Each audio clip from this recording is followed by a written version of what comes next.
Bien, ingresos exentos. Este es básicamente lo que estamos analizando, es ingresos obtenidos por fideicomisos mercantiles que no desarrollen actividades empresariales, operen negocio en marcha, ni cuando los constituyentes o beneficiarios, personas naturales o residentes en paraísos fiscales, así como tampoco exentos los ingresos obtenidos por fondos de inversión y fondos complementarios. De igual forma, se considera ingreso exento indemnizaciones que perciban por seguros, exceptuados los provenientes de lucro cesante. Esto no creo que requiere mayor tema, básicamente un tema de qué se entiende por rendimientos financieros. En este caso es cuáles son los rendimientos financieros que están exentos. Vemos que con una reforma del 2016 se vuelve a incluir como beneficiario de este tipo de ingresos a las sociedades cuando habían sido excluidas en el 2015. Y si es que las sociedades reciben depósitos a plazo fijo en instituciones financieras nacionales o tengo inversiones en valores de renta fija que los he negociado en la Bolsa de Valores o en los REP. Y si tengo inversiones en fideicomisos mercantiles o fondos de inversión que tienen este tipo de inversiones y generan este tipo de renta, también las utilidades que yo reciba de esos fideicomisos van a estar exentos. ¿Cuáles son las condiciones que debo cumplir? Estas que están acá. Primero, que ese tipo de inversiones deben haber efectuado a partir de enero 1 del 2016. Segundo, que las deben tener un plazo mínimo de 360 días calendario. Segundo, que debo poseer el título sobre esta inversión al menos 360 días continuos. Y el perceptor del ingreso no puede ser deudor directo o indirecto de quien está realizando la inversión. Entonces, si es que cumplo con estas condiciones, los intereses o el rendimiento que reciba por este tipo de inversiones va a ser exento de impuesto a la renta para las sociedades. Gracias. Esto es un tema importante que yo creo, Pablo, vale la pena contrastarlo con la reforma tributaria. Los ingresos exentos en relación a las inversiones nuevas y productivas. Bueno, esto salió con el COPSI, ¿no? El Código Orgánico de la Producción, Comercio e Inversiones, 2010.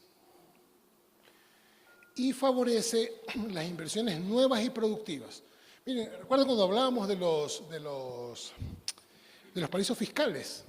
Cuando salió esta reforma, se dijo, bueno, pero con esto ya Ecuador es paraíso fiscal porque tiene un régimen preferente, pues, un régimen de exoneración a favor de aquel que haga inversión en el país. Entonces, si vas a pagar cero, vas a tener una nula imposición, entonces frente al mundo también calificamos como paraíso fiscal o al menos como régimen fiscal preferente.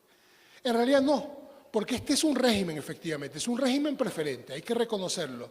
Pero miren que este régimen preferente exige que exista actividad sustancial en el Ecuador. Y eso lo excluye del concepto de régimen preferente.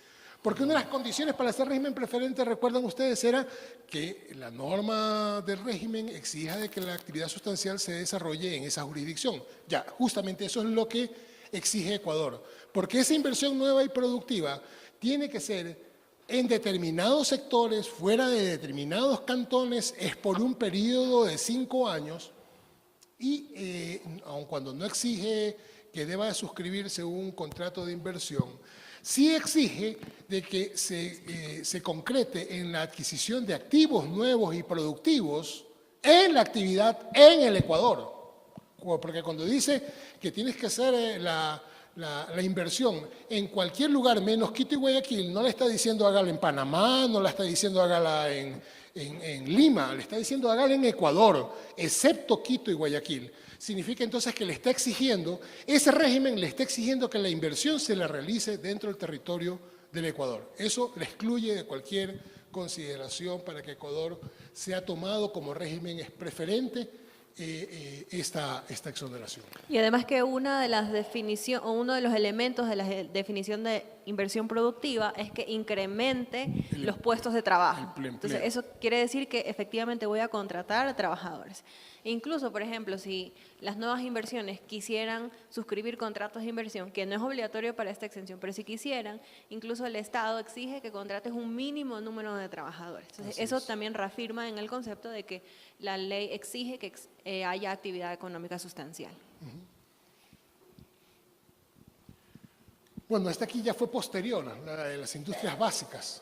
Sí, se estableció ya una exoneración de 10 años en el pago del impuesto de renta contados en estos ambos casos, tanto en la exención del COPSI como el de industrias básicas, contados a partir del primer año en que se obtengan ingresos grabados.